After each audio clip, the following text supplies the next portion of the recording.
Basketball wife Tanya Young Williams is no stranger to domestic violence. I'm Howard Brewer, and this is your Hollywood Health Report. I sat down with Tanya, estranged wife of former NBA star Jason Williams, to talk about the warning signs of domestic abuse and how you can protect yourself and your family. You learned firsthand how scary domestic violence can be. Absolutely. Jason and I were college sweethearts, and we had a fairy tale relationship up until there was an unfortunate shooting in our home. And during a very long trial and 8 years of appeal, your life changes and there are different pressures. And what I realized is that the more pressure he was in, his inability to move forward in a career, the more the cracks in who he was were exposed. And that's when his violent nature took hold. And that, coupled with psychological issues and abuse of alcohol and abuse of prescription drugs and other things, just made him susceptible to violent outbursts. And I was at the other end of some of those violent outbursts. So yes, it was a very trying situation and time in my life, but I've grown and I'm in a position now to talk to other people, victims, men and women, about what to do to be safe, when you are in domestic violence, and how to save your life and save your future. Now, you've said that at one point it got so bad that you were sleeping with a knife under your pillow. And can you tell me how it got to that point? What were you afraid might happen at night? Because I didn't know what Jason was coming in the house. It could be the Jason I fell in love with 20 years ago, who's fun and gregarious and giving and just a person everyone loves. Or it could be the Jason who's at the bottom of the bottom, drunk, high on something, who would have violent outbursts. So at the end of the day, by any means necessary, I knew I was going to protect myself and protect my daughter. Most victims are in a pattern of abuse. And so it could happen, and then for 5 or 6 months it wouldn't happen.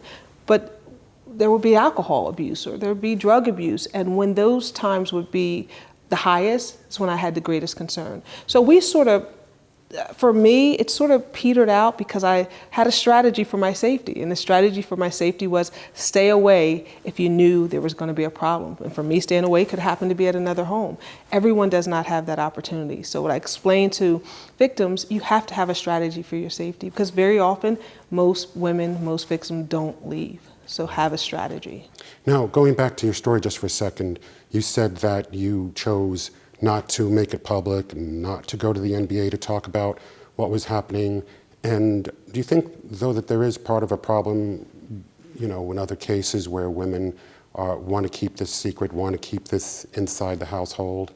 Domestic violence, as we know, happens behind closed doors. That's what we know. And there is a stigma attached to being a victim. And what I try to explain, being a victim only means that you're the innocent party. It does not mean that you're the weaker party. So women have a lot of reasons why they don't speak out. One, like me, you think you can handle it. We think you can change him. Two, you may not have the support system. Depending on who your partner is, if it's a high profile person, people may not believe you.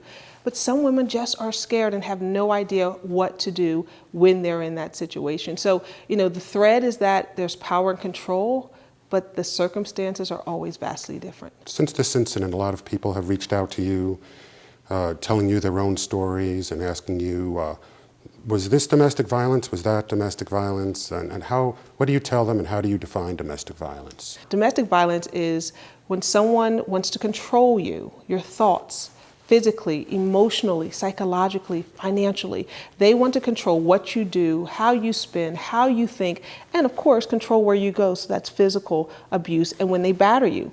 And so anytime that you feel, I tell women, anytime you feel that you're walking on eggshells and you're hurting, most likely you're experiencing domestic violence. And it's a repeated act.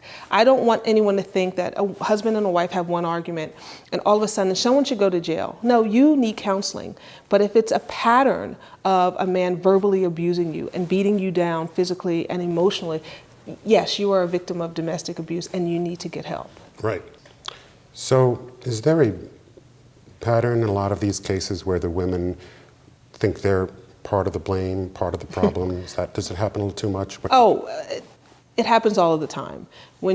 First of all, a lot of women you don't know, because it's become such a part of your everyday life with your partner, the arguments, the yelling, the fighting. This is just normal to you. And you think after a while, I love him. What did I do to tick him off? What did I do to upset him? And the reality is, you don't have to do anything. You are not the trigger for an abuser to abuse. It could be anything at any time. And your life is important, and you should not allow someone to beat down on your life. Right. So for someone who is in that situation where they feel they might need to leave imminently, you've suggested they pack like a survival kit. What can you tell us about that? I've created a You Are Okay survival kit. And that is actually for the victim who's not leaving at that moment. You know you're not leaving for whatever situation, financial, you're in love, your children, you don't have the support. But what you do is you pack this kit just in case becomes the case, just in case something terrible happens. And in this kit, you pack a spare pair of clothing for you and your children. You pack coins and money. Reason people say, why coins? Because he may take your cell phone and you may have to use a phone booth. Extra set of your car keys in case you have to get your car. But what's most important is documents. All your documents, copies of passports, copies of your license, write your credit card numbers down, extra medications your children are on. Have all that documentation available. You don't know where you're going to be that night or the next morning. So anything that establishes who you are, your children's identity, any court documents that you have, this should all be in a You Are Okay survival kit. I tell victims, if you can have it outside of the home, that would be best because you may not be able to grab it. So if you can have it at a friend's home, it'll help you get through the night because you're in a very scary and chaotic place. When you leave, that's when it's most scary. So if you at least have the tools to make it through the day or a couple of days, you feel like, you know what, you're empowered. I've organized my life, this little bit of my life, and I can move forward. But it's called a You Are Okay survival kit. And essentially, when you leave, you are okay. There are resources available. But what victims need to know, when you are in danger, the kid is great, your mom is great, your friends are great, but if you're in real danger, call 911. Get out of harm's way, call 911. Well, the kit sounds like a great idea. We're going to post that on our LifeScript website. Let's bring it back to Jason, just to kind of catch up on him. Now, he's served his time. He wrote an autobiography called Humbled. I call it fiction, you call it autobiographical. He calls it Humbled. Well, so just tell us, to what extent has he learned from his situation, and is there anything about his transformation, if there was one, that others can take a cue from? I don't believe there's a transformation, Howard, and I can only speak about my experiences with Jason. He has shown himself to be the same person he was before he went to jail. So I give little credence to his book or to any of his speeches he makes because I live the reality of who he is. I don't spend time there. I spend time raising my children, giving speeches, talking on television, helping victims of domestic violence. I can only hope that he becomes healthy, and we pray for him. But other than that, I have nothing to say about Jason Williams. So for the woman who doesn't have a passport handy, a lot of money, a lot of the resources that you talk about, what do they do? What's their survival kit? They call the National Domestic Violence Hotline. It's a nonprofit national organization. They, will listen to you. They have trained advisors who will listen to you, advise you, but they will also point you to help within your community.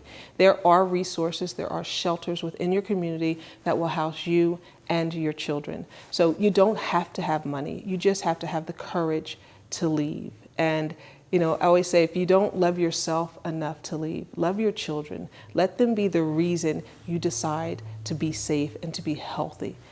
Also, for the woman who wasn't a Division I star jock, who doesn't feel that they have the ability to take on an NBA All-Star, what's their recourse? How do they deal with that very intimidating situation? Most women who are victims of domestic violence are so strong. They don't even appreciate nor respect their strength because every day they're able to survive, raise their children, go to work, and smile. And they're living at hell and home. They have such strength. And all I want them to know is you can do it. You can do it. Love yourself, see your future, and know that you have the opportunity to live it. See your children and want them to grow up, you want to break the cycle, because the domestic violence is cyclical, it's generational. You want to break the cycle by taking your children out of that environment and showing them what love is without abuse. Putting them in an environment where people are nurturing them and there's no yelling and there's no name calling.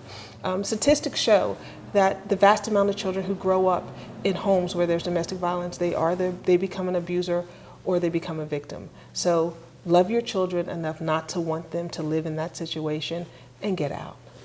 Great, thank you. Well, Tanya, it's been great talking with you. And thank you for having me. This is a very important topic and I appreciate you sharing the information. I'm Howard Brewer with LifeScript, and this has been your Hollywood Health Report.